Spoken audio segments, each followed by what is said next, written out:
My name's Ethan Clark. I'm 36, a construction estimator who thought he'd finally caught a break in life when I bought my little yellow house at the end of Pine Hollow Court. I picked it because it was quiet, affordable, and most importantly, just outside the borders of the Pine Hollow Homeowners Association. That detail will matter a lot later, way more than I understood at the time. I bought the house after a long stretch of bad luck, a breakup that ended with me sleeping on my buddy's couch, a job transfer across states, and a year of scraping by paycheck to paycheck while trying to save for something permanent. When I finally signed those closing papers, I remember letting out this shaky breath like I'd been holding it in for years. The first week felt perfect. Bird sunlight, a big maple tree that dropped leaves like confetti, and neighbors who waved politely but didn't push conversation. It was exactly the reset I needed until I met her. Marilyn Joyce. 58 years old, HOA president of Pine Hollow for 9 consecutive terms, with a smile so tight it looked stapled onto her face. I saw her the first time while unloading boxes. She walked toward me with the stiff confidence of someone who believed the sidewalk belonged to her personally. "Hello there," she said, tilting her head in a way that didn't match the sharpness in her eyes. "I'm Marilyn, the community president." I nodded. "Nice to meet you. I'm Ethan." Her smile widened. "And you'll be needing our welcome packet. Dues, architectural guidelines, landscaping expectations." She started rummaging in her tote bag. "Oh no," I said.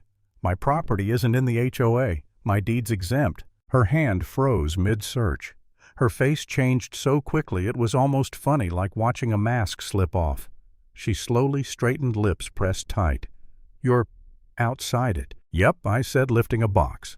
"House predates the HOA by a couple decades." For a moment she didn't blink. Then she said, "That won't work for us." "Not for me. For us." Like she was speaking on behalf of some shadow government I hadn't signed up for. I brushed it off at first. I'd dealt with difficult people before I worked in construction, for God's sake. But within 48 hours I got my first sign that Marilyn Joyce was not just a busybody with a clipboard. No, she was something else entirely. At 7 in the morning, while I was eating cereal in my pajamas, a city inspector knocked on my door. "Anonymous complaint," he explained as he stepped onto my porch. "Overgrown foliage, improper storage. That shed in your backyard, you got a permit for that." "It came with the house," I said. "It's older than I am." The inspector shrugged, took some pictures, and left. He looked embarrassed to even be there. 2 days later, animal control showed up about a large, aggressive dog. I don't own a dog. I don't even own a hamster. The week after that, police arrived for a noise complaint. Apparently, I had been operating industrial equipment after midnight. I was asleep at the time, drooling on my pillow like a zombie. Every knock on the door chipped away a little more of my sanity, and every time Marilyn stood across the cul-de-sac, watering the same patch of already dead grass, pretending not to watch, pretending she didn't orchestrate everything. But the real blow came when I found a letter taped to my mailbox, not mailed, not stamped, demanding I paint my home a community-approved neutral tone or face legal action. Neutral tone meaning beige, the color of misery. The letter was signed by Marilyn Joyce, HOA President, in dramatic cursive that looked like it belonged on a wedding invitation, not a threat. I took the letter straight to my neighbor, a retired mechanic named Frank, because I'd heard he wasn't exactly Marilyn's biggest fan. Frank opened the door, still holding a wrench. "Ah, hell," he said, seeing the letter. "She's trying it on you already." "What does she want?" I asked. "Control," he muttered. "She always does. Anyone she can't control, she pushes out." I didn't want to believe it, not yet. I wanted to think maybe she was just confused about the boundaries, or maybe she truly believed she was helping. But then came the morning I walked out to find bright orange spray paint across my driveway. Non-compliant property. It made no sense. It was unhinged. It was Marilyn. And it was the first moment I felt something inside me break in a way I didn't like. A creeping realization that I might not be able to out-logic someone who wasn't operating with any logic to begin with. I started documenting everything. Video, photos, logs. I set up cameras on the corners of my house. Not expensive ones, but good enough to catch anyone trying anything stupid. I bought a binder to organize complaints and timestamps. I even talked to a real estate attorney who confirmed what I hoped was true: my property was legally untouchable. She can harass you, he said, but she can't govern you. That seemed reassuring for about 5 minutes, because the next phase wasn't paperwork, it was sabotage. One night at 2 a.m., I woke up to this strange metallic clanging from outside. I stumbled to my back window and saw movement, a shadowy figure crouched near my air conditioning unit with a flashlight. My heart flipped. I grabbed my phone, zoomed the camera, and caught a clear shot of Gary, Marilyn's husband. He was trying to loosen the bolts on my AC condenser. If he succeeded, the system would have collapsed under its own pressure, a multi-$1,000 repair, maybe worse. I yelled out the window. He bolted, nearly eating dirt as he ran across my lawn. I called the police and handed them the footage. Gary tried to claim he was checking for a refrigerant leak. The officer raised an eyebrow so hard it nearly launched off his face. But the thing about Marilyn was that every time she got caught, she didn't slow down. She escalated. She doubled down like a gambler who'd already lost the house. A week later, a code enforcement officer came by again, this time with photos of my backyard showing hazardous waste. The photos showed trash bags piled near my shed. Except they weren't mine.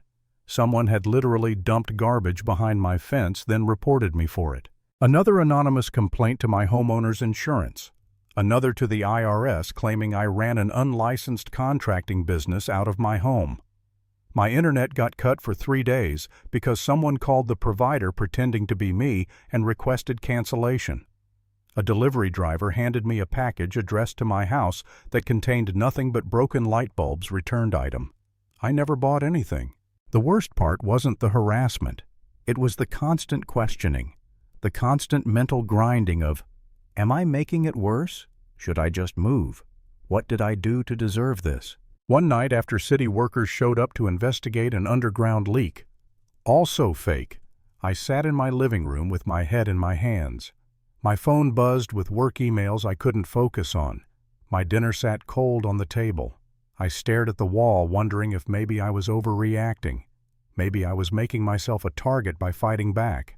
Maybe I just wasn't cut out to stand alone against someone who had an entire HOA board behind her. For the first time since moving in, I felt truly painfully defeated.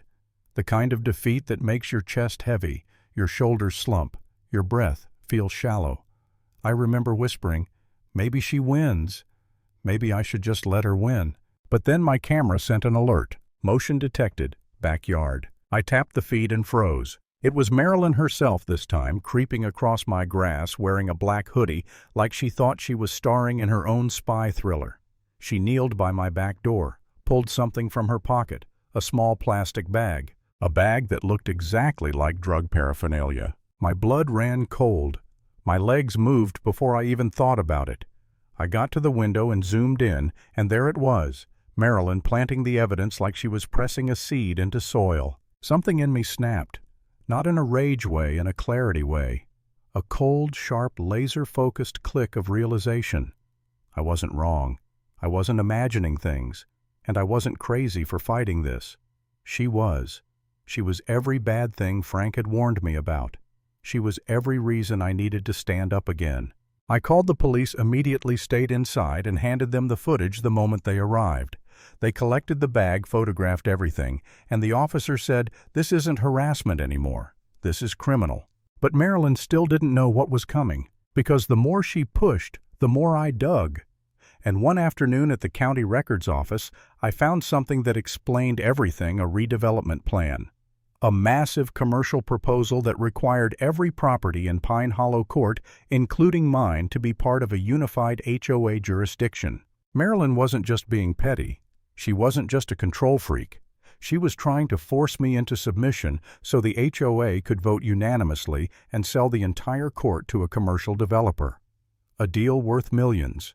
A deal Marilyn stood to profit from through her consulting work. Suddenly, everything clicked: the pressure, the harassment, the smear campaign. I wasn't an eyesore.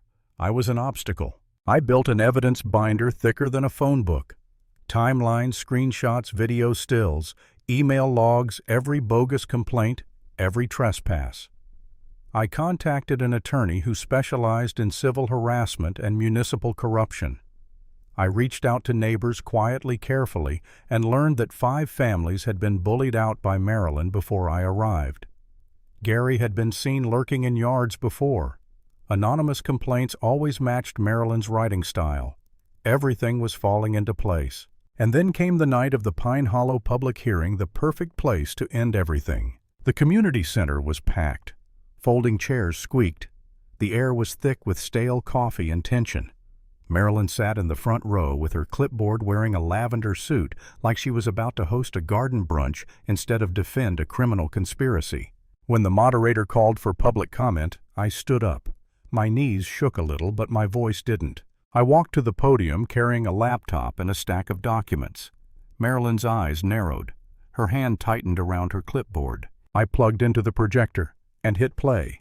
The room gasped as the screen showed footage of Gary tampering with my AC. Then the garbage drop. Then the fake violation notices. Then Marilyn herself caught on camera planting that plastic bag by my door. Marilyn shot up from her seat screaming, "That's fake. He fabricated everything. He's a threat to this community." But I wasn't done. I pulled up the redevelopment documents next. The consulting payments.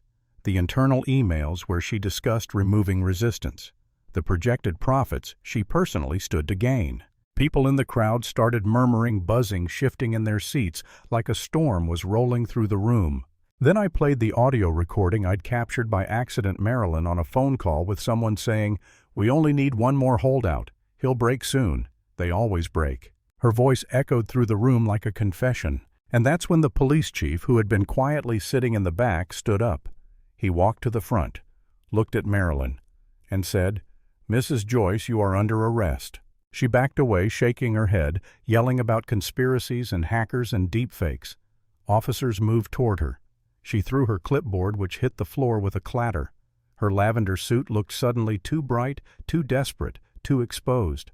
The last thing I saw before turning away was Marilyn being handcuffed, her voice cracking as she screamed that she built this community, that she controlled this neighborhood, that none of this was supposed to happen. But it did. And it ended right there in a community center under flickering fluorescent lights, with an HOA tyrant finally losing the power she'd abused for nearly a decade. The lesson: power only controls people until the moment someone refuses to be controlled.